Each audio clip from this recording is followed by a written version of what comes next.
کہ حضور کی فضیلت کی بنیاد مجرد ختم نبوت اس معنی میں کہ آپ کے بعد کوئی نبی نہیں، اس میں کوئی فضیلت کی بات نہیں، کہ آپ آخری نبی اور رسول ہے، اس میں فضیلت کی بات کون سی ہے؟ اگر یہ ہموار ہوتا معاملہ، نبوت کا معاملہ ہمواری کے ساتھ آ رہا ہوتا،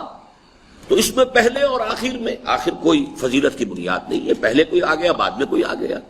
چنانچہ آج ہی میں دیکھ رہا تھا تو ایک جگہ مجھے ایک حوالہ ملا ہے، مولانا محمد قاسم نانوتوی رحمۃ اللہ علیہ کی ایک بڑی مشہور کتاب ہے تحذیر الناس، اس میں الفاظ ہیں مگر اہل فہم پر روشن ہوگا کہ تقدیم و تاخر زمانی میں بالذات کچھ فضیلت نہیں ہے۔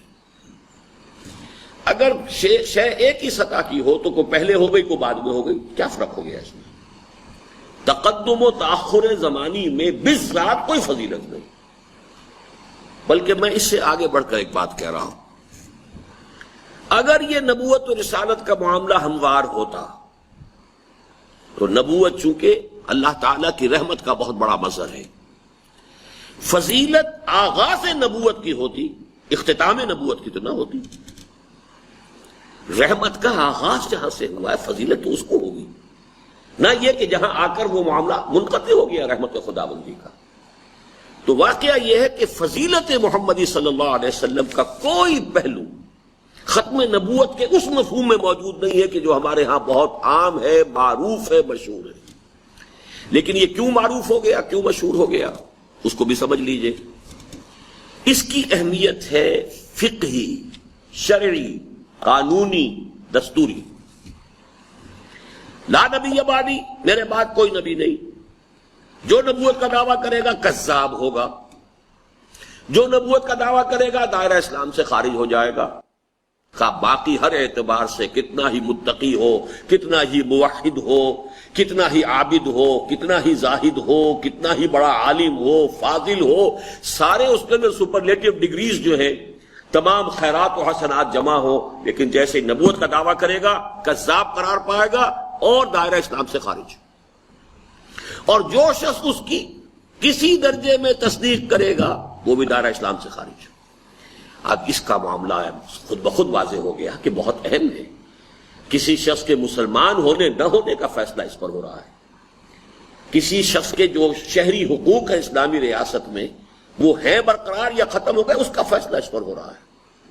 کسی شخص کے ساتھ کسی مسلمان عورت کا نکاح ہو سکتا ہے کہ نہیں ہو سکتا اس کا فیصلہ اس پر ہو رہا ہے۔ اس اعتبار سے یہ نہایت اہم بات ہے، قانونی پہلو سے، فقہی اعتبار سے، شرعی اعتبار سے اور دستوری اعتبار سے۔ دستور میں آپ کو معلوم ہے اسلامی ریاست کے اندر مکمل شہریت صرف مسلمان کو حاصل ہوتی ہے، غیر مسلم وہ ایک پروٹیکٹڈ مائنورٹی ہے، وہ ذمہ ہے، جس کا ذمہ جو ہے جس کی حفاظت کا اسلامی ریاست لیتی ہے، لیکن مکمل شہریت جس کو کہا جائے گا وہ تو صرف مسلمان کو حاصل ہے۔ تو بڑا دستوری مسئلہ ہے کہ کون مسلمان ہے کون نہیں۔ اس اعتبار سے چونکہ یہ مسئلہ قانونی اعتبار سے، فقہی اعتبار سے، دستوری اعتبار سے، شرعی اعتبار سے نہایت اہم تھا، اس کا حق ادا کر دیا ہے علماء حق نے، اس میں کوئی شک نہیں۔ خاص طور پر ایک بہت عظیم کتاب اس پر جو لکھی ہے بیہقی وقت مولانا انور شاہ کاشمیری رحمۃ اللہ علیہ نے، میں سمجھتا ہوں وہ حرف آخر ہے کہ اس معاملے میں اگر کوئی بھی شک کسی کو ہو سکتا ہے، کسی بھی پہلو سے کسی کو مغالطہ ڈالا جا سکتا ہو کسی بھی غلط دلیل سے، تو ان سب کا رد جو ہے وہ انہوں نے کر دیا ہے کہ اس پہلو کو کہ حضور کے بعد نبوت کا کسی بھی اعتبار سے دعویٰ کرنے والا دائرہ اسلام سے خارج، اور اس کی کسی بھی درجے میں تائید و توثیق یا تصدیق کرنے والا دائرہ اسلام سے خارج۔ البتہ جیسا کہ میں نے عرض کیا اس پہلو میں فضیلت نہیں ہے، فضیلت در حقیقت اس میں ہے کہ حضور صلی اللہ علیہ وسلم پر نبوت و رسالت درجہ بدرجہ ترقی کے مراحل سے، ارتقاء کے مراحل سے گزرتے ہوئے نقطہ عروج اور نقطہ کمال کو پہنچ گئے۔ اور اسی میں ایک بات اور عرض کر دوں، ختم نبوت کا جو پہلا مفہوم میں نے عرض کیا ہے کہ جس کی حیثیت فقہی ہے، قانونی ہے، شرعی ہے، دستوری ہے، اس کے لیے سارے دلائل صرف نقل پر مبنی ہے۔ نقل سے مراد قرآن مجید کی آیت، اور اس میں بھی آپ کو معلوم ہے کہ اکثر و بیشتر ایک ہی آیت ہے جو کوٹ کی جاتی ہے، جو میں نے سب سے پہلے آج تلاوت کی تھی، ما کان محمد ابا احد من رجالکم ولکن رسول اللہ وخاتم النبیین وکان اللہ بکل شیء علیما۔ محمد صلی اللہ علیہ وسلم اے مسلمانوں تم میں سے کسی کے باپ نہیں ہے، بلکہ وہ تو اللہ کے رسول ہیں اور خاتم النبیین ہیں، نبوت کے ختم کرنے والے،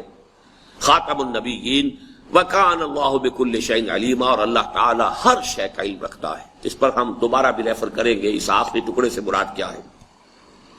اس کے علاوہ احادیث ہیں، جیسا کہ میں نے آپ کو سنایا، خاص طور پر وہ احادیث کہ میرے بعد کوئی نبی نہیں ہے، بڑی کثرت کے ساتھ وارد ہوئی، لیکن یہ دونوں دلیلیں نقل سے تعلق رکھتی ہیں، نصوص قرآن و حدیث سے۔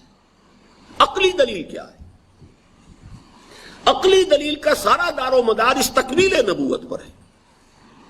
اگر ایک شے مکمل ہو گئی تو اب اس کے بعد اس کا کسی درجے کے اندر اس کا اجرا جو ہے وہ میں بعد میں تفصیل سے بیان کروں گا کہ عقلی دلیل اسی پہلو سے میرے نزدیک جو سب سے اہم آیات ہیں ختم نبوت کے لیے، وہ میں نے بعد میں تلاوت کی، الیوم اکملت لکم دینکم واتممت علیکم نعمتی ورضیت لکم الاسلام دینا، یہ سورہ مائدہ کی روایت۔ آج کے دن سورہ مائدہ کی آیت، آج کے دن میں نے تمہارے لیے تمہارے دین کو کامل کر دیا اور تم پر اپنی نعمت کا اتمام فرما دیا، اور تمہارے لیے اب ابد الآباد تک کے لیے اسلام کو ایک دین کی حیثیت سے پسند فرما لیا، قبول کر لیا۔ اس سے بھی بڑھ کر جو دو اہم آیات ہیں وہ جوڑے ہیں دو آیتوں کے کہ دو مرتبہ قرآن مجید میں آئے۔ پہلی آیت میں تھوڑا سا لفظی تغیر و تبدل ہے، یریدون لیطفئوا نور اللہ بافواہہم، یہ سورہ صف میں یریدون ان یطفئوا نور اللہ بافواہہم، صرف حرف لام اور حرف ان کا فرق ہے، باقی مفہوم وہی ہے۔ یہ چاہتے ہیں کہ اللہ کے نور کو اپنے منہ کی پھونکوں سے بجھا دیں، واللہ متم نورہ، اور سورہ توبہ میں آیا وَيَأْبَى اللَّهُ إِلَّا أَن يُتِمَّ نُورَهُ، سورہ صف میں فرمایا اللہ تو اپنے نور کا اتمام فرما کر رہے گا، اور سورہ توبہ میں فرمایا اللہ کو ہرگز منظور نہیں ہے مگر یہ کہ اپنے نور کا اتمام فرمائے، وَلَوْ كَرِهَ الْكَافِرُونَ، خواہ یہ کافروں کو کتنا ہی ناگوار۔ اور اس کے بعد دونوں مقامات پر جو آیت آئی ہے جس میں کہ ایک شوشے کا بھی فرق نہیں، هو الذی ارسل رسولہ بالہدی ودین الحق لیظہرہ علی الدین کلہ ولو کرہ المشرکون، وہی ہے اللہ جس نے بھیجا اپنے رسول صلی اللہ علیہ وسلم کو الہدا اور دین حق دے کر تاکہ غالب کریں اسے کل کے کل دین پر، کل کے کل نظام اطاعت پر، کل کے کل نظام زندگی پر، خواہ یہ مشرکوں کو کتنا ہی ناگوار ہو۔